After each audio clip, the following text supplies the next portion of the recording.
Hello everyone, quanta রোবোটিক্সের নতুন ভিডিওতে সবাইকে স্বাগতম। আমি সঞ্জিত।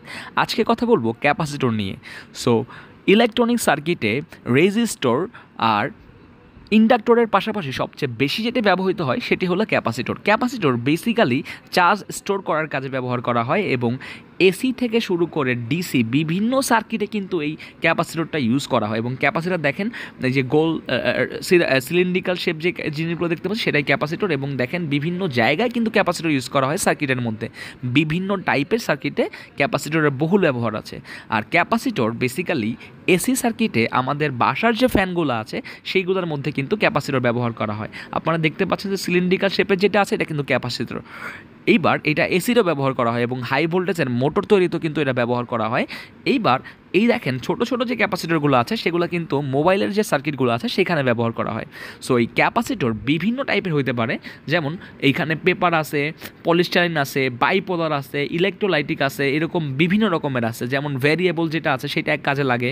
এই টিভির যে টিউনিং বা রেডিওর যে টিউনিংগুলো চেঞ্জ করি আমরা, চ্যানেল চেঞ্জ করি, যে এটার জন্য একটা সময় ছিল যখন ভ্যারিয়েবল ক্যাপাসিটরগুলো ব্যবহার করা হইতো। এবং সিরামিক ক্যাপাসিটর আছে যেটা এখনও অনেক ইউজ করা হয়। এবং ক্যাপাসিটরটা কেমনে তৈরি হয় সেটা বুঝতে গেলে আমাদের বুঝতে হবে দুইটা সমান্তরাল প্লেটকে যখন আমি দুইটা বিপরীতধর্মী চার্জ দেব তখন কিন্তু এর চার্জটা জমা থাকবে এবং এইভাবেই ক্যাপাসিটর তৈরি হয়।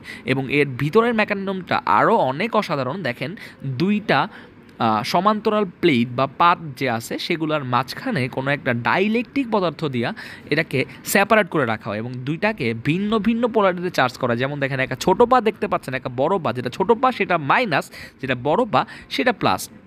সো এটা একটা ইলেকট্রোলাইটিক ক্যাপাসিটর, প্লাস মাইনাস যেহেতু আছে। এবার দেখেন এটা অ্যাকচুয়ালি দেখতে আমরা যেরকম সিলিন্ড্রিক্যাল শেপ দেখি এর ভিতরের গঠনটা কিন্তু অনেকটা এরকম। তো এটা বেসিক্যালি চার্জ স্টোর রাখতে পারে, অনেক বেশি পরিমাণ চার্জ স্টোর রাখতে পারে যত বেশি এরিয়া হয়। এবং এর মাঝখানে ডাইলেকট্রিক পদার্থ ইউজ করা হয় যাতে করে বেশি পরিমাণ চার্জ ও স্টোর করতে পারে।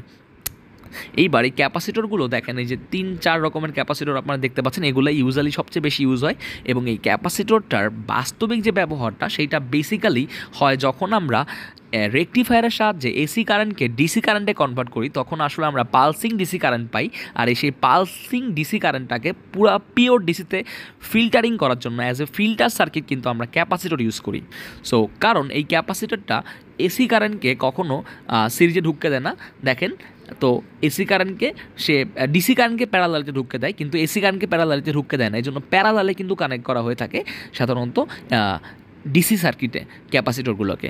এবং এছাড়াও ক্যাপাসিটর বহুল ব্যবহৃত হয় বিভিন্ন ধরনের বড় বড় যে আমরা অ্যাম্প্লিফায়ারগুলোর সাহায্যে গান শুনি বা মিউজিক শুনি, সেখানে কিন্তু এই ক্যাপাসিটরটা ব্যবহার করা হয় এই আর কি। তো দেখতে পাচ্ছেন বিভিন্ন ধরনের সার্কিট এবং প্রত্যেকটা সার্কিটের মধ্যে কিন্তু ক্যাপাসিটর ব্যবহার করা হয় অ্যাজ এ ফিল্টার। মানে বিভিন্ন রকমের যে ভয়েস বা আমরা যখন মাইকিং করি বা কোনো কিছু, তখন দেখবেন ভয়েসটা যত ভালো বেরোবে ওইটা কিন্তু ক্যাপাসিটরের জন্য আর কি।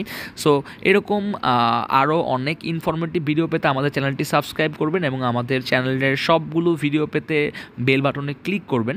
ধন্যবাদ সবাইকে। নতুন কোনো ভিডিওতে নতুন কোনো টপিক নিয়ে আবার কথা হবে।